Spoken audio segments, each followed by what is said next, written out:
અમે અહીંયા ગયા હતા અમારા મહેમાનને લઈને, તો અહીંયા એટલી બધી ગંદકી છે. અહીંયા તમે જુઓ તો આજે 5 દિવસ નથી થયા અને એની જાળવણી કશી જ નથી એમ.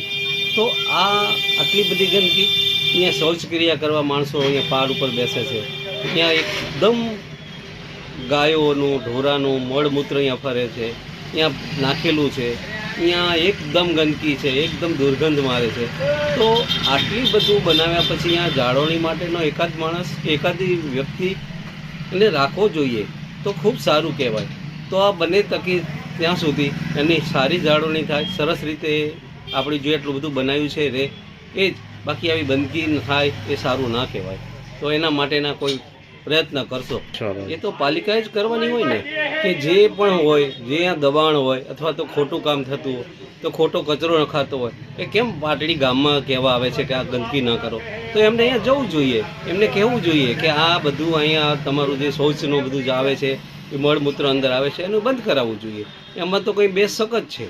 નિયમો તો તોડવાની કોઈને હોતી જ નથી, પણ નિયમોનું ઉલ્લંઘન કરે છે એ તો 100% છે ને. કાર્યવાહી તો હવે નગરપાલિકાને અને એમના સાંઠગાંઠ હોય તો શું કરે આપણને શું ખબર પડે, પણ થવી જોઈએ એ મને ખ્યાલ છે. અત્યારે હું ભારતીય જનતા પાર્ટીના અને પાટડી નગરપાલિકાના સત્તાધીશો દ્વારા જે આ રિવરફ્રન્ટ જેને નામ આપ્યું છે, તળાવના બ્યુટિફિકેશનના કામ, અહીંયા આદ્યશક્તિ માતાજીના મંદિરની એક્ઝેક્ટ પાછળના ભાગે ઊભો છું. અહીંયા એમને વોલ ઉપર ફૂલ ગુલાબી ચિત્ર બતાવ્યા છે, કચ્છનું નાનું રણનું ચિત્ર બતાવ્યું છે, અગરિયાઓનું ચિત્ર બતાવ્યું છે અને અમારા આ વિસ્તારની આગવી ઓળખ એવા ઘોડખરનું ચિત્ર બનાવ્યું છે. પરંતુ સાથે સાથે હું એમને સવાલ કરવા માગું છું કે તમે જો આ જે પ્રમાણે ચિત્ર બતાવ્યા છે, એ ચિત્ર બતાવ્યા કરતાં એમની જો વરવી વાસ્તવિકતાના ચિત્ર પણ જો અહીંયા દોર્યા હોત તો લોકોને પણ એમની સાચી સ્થિતિની ખબર પડે કે રણમાં અગરિયાઓને 15 દિવસે પીવાનું પાણી મળે છે. ત્યાં એમના બાળકોને શાળાઓમાં કોઈ પણ પ્રકારની શિક્ષણની વ્યવસ્થા નથી. બસોમાં સ્કૂલો ચલાવે છે અને એક જ શિક્ષક થકી બધા બાળકોનો અભ્યાસ કરવામાં આવે છે.